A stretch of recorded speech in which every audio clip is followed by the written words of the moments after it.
on va rester avec notre médaillé qui a été intronisé dans le Maroilles, donc, mais cette fois-ci pour parler d'un village des plus intéressants, le village des métiers d'art.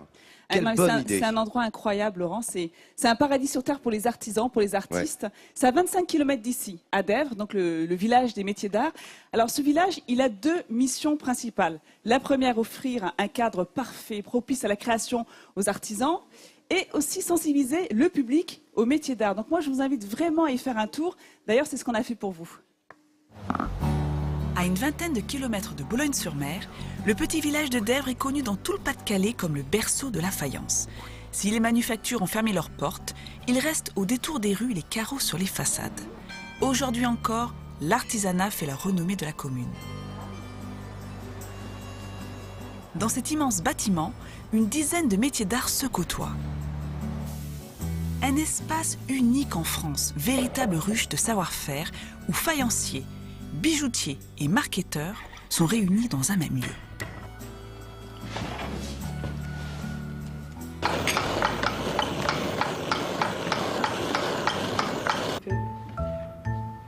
Cette proximité permet à ces artisans de mettre en commun leur expertise. Voilà comment Pascal et Camille se sont retrouvés à travailler sur le même projet. Le bijoutier et la marketeuse ont imaginé ensemble un bouton de manchette. Cette création débute dans les mains de l'orfèvre.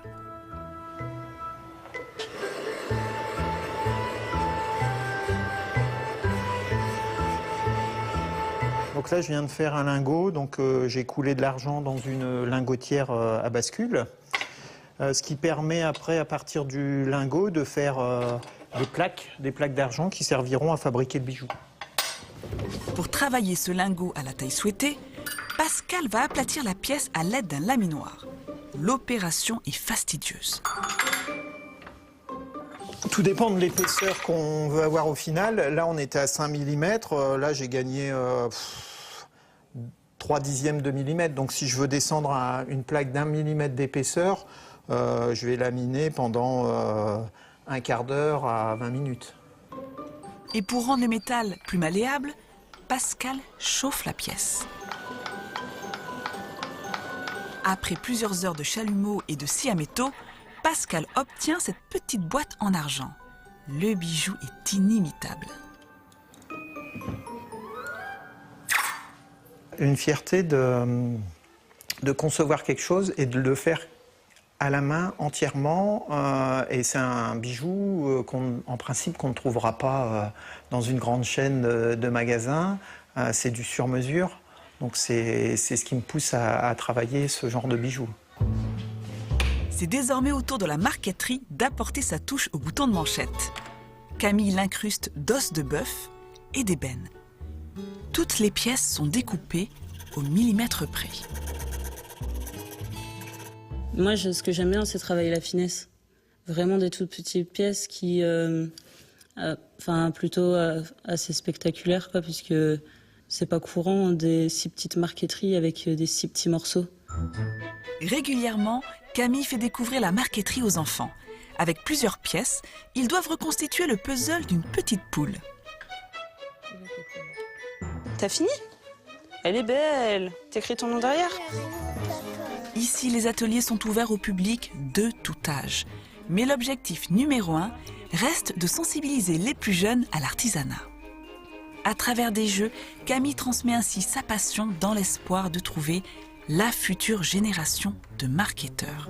C'est plutôt ludique en fait pour les enfants. Ils aiment bien parce que c'est comme un puzzle. Et puis après, ça leur fera un souvenir. Et puis peut-être que plus tard, ça leur fera une petite vocation. Pendant que les apprentis de Camille s'exercent aux techniques de la marqueterie, dans un autre atelier, deux faïenciers travaillent ensemble. Tu fais quoi, un carré, un rond? Ouais, un rond. Il faut, grosso modo, il faut ça, quoi. Ouais. À Dèvres, terre de la faïencerie, ces deux hommes perpétuent la tradition. Régis conçoit les pièces et Bruno leur donne vie en façonnant l'argile. Je suis en train d'enlever toute l'air qu'il y a dans la boule. Parce que s'il reste de l'air, ça va éclater au four. Voilà. Et là, j'estampe.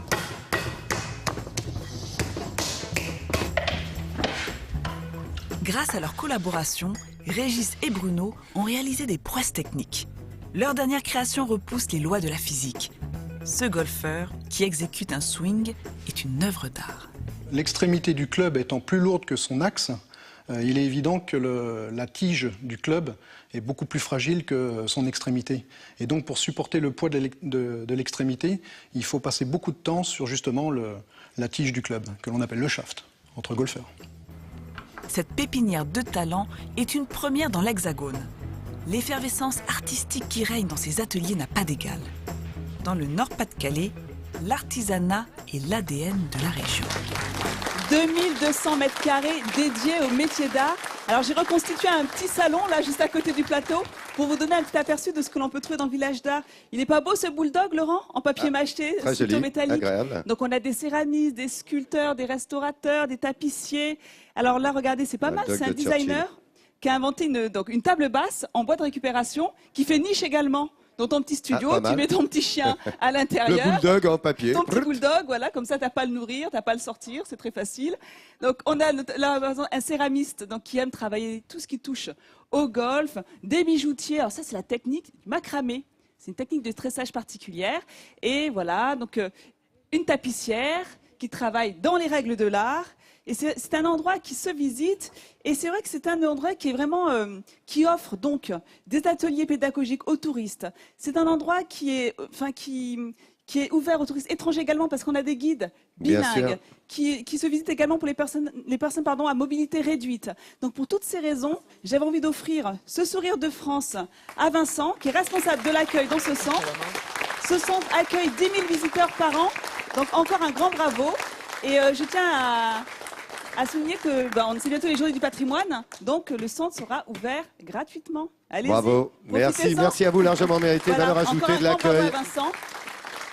Ils sont trois à s'occuper de ce centre, Laurent. Valeur ajoutée de l'accueil, c'est ça, le sourire de midi en français. Regardez, voilà le genre d'objet qu'ils sont capables de faire quand il y a de la des minutie. boutons de manchette. Avec une demoiselle, Camille, regardez. C'est de l'ébène et du citronnier. citronnier. La marqueterie, c'est en marqueterie, ébène. Et voilà, de la belle ouvrage, en tous les cas, largement mérité, vous l'avez compris, pour leur qualité complémentaire d'accueil. C'est ça la valeur ajoutée du sourire de France.